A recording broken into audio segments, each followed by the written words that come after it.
Um comportamento muito comum em quem sofre de ansiedade é fugir daquilo que causa ansiedade. Mas por que não dá para fugir?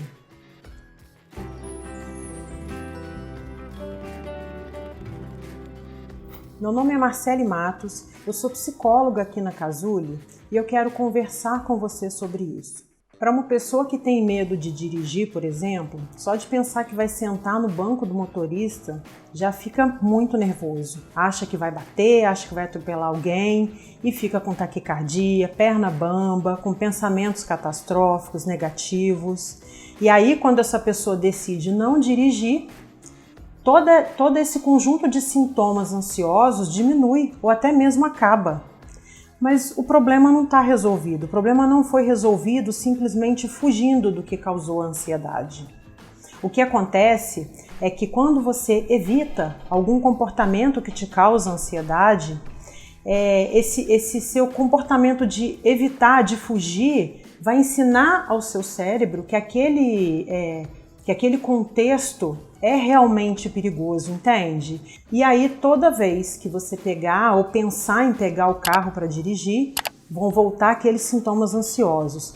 E cada vez que você foge desse contexto, dessa situação de dirigir, né, de acordo com o nosso exemplo aqui, esses sintomas ansiosos vão ficando maiores, mais intensos. E isso acontece com todas as situações que causam medo. Medo de falar em público, medo de elevador, medo de relacionamento, né, social, interpessoal. Acontece também com tudo que causa algum tipo de ansiedade. Então, a ansiedade se baseia nisso. Quando você tem medo de alguma situação, de algum contexto, e você foge dele, esse ciclo da ansiedade se perpetua, se fortalece, se intensifica. E aí você pode me perguntar, como é que eu resolvo isso? Né? Como é que eu enfrento a minha ansiedade? Se você tem um nível de ansiedade que você pode enfrentar, né, o seu medo, a sua ansiedade, a situação que causa, né, você pode começar praticando. É uma boa estratégia. Quanto mais você faz aquela atividade, a tendência é o seu cérebro acreditar que aquilo não representa um perigo para você, que você tem capacidade de enfrentar esse medo, e aí você vai ganhando mais autoconfiança. Vamos pensar mesmo nessa situação de dirigir, né? Todo mundo que começa que tira a carteira, que começa a dirigir, tem esse medo, a maioria das pessoas. E gradativamente a ansiedade vai diminuindo a cada experiência que você tiver com esse contexto ansiogênico e até se tornar confortável mesmo. As emoções são assim, as emoções são naturais da nossa condição humana e elas nos protegem mesmo. O que nós precisamos entender é em que contexto elas se manifestam, né? Por que é que elas se manifestam na nossa vida? É importante deixar claro aqui que muitas vezes o perigo é superdimensionado, mas o medo, a ansiedade que essa situação proporciona é real. E quando nós nos deparamos com alguma coisa, alguma situação que nos traz medo, a nossa reação é fugir mesmo.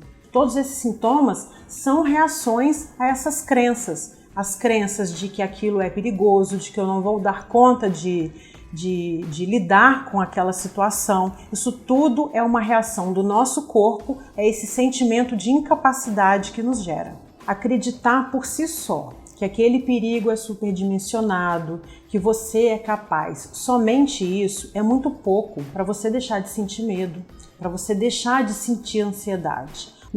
Esse tipo de pensamento não vai eliminar essas emoções. O que você precisa fazer é tomar consciência, né, dessas situações, desses gatilhos que te trazem esses sentimentos ansiosos e tentar enfrentá-los sem correr riscos, com uma consciência do que é realmente perigoso ou não.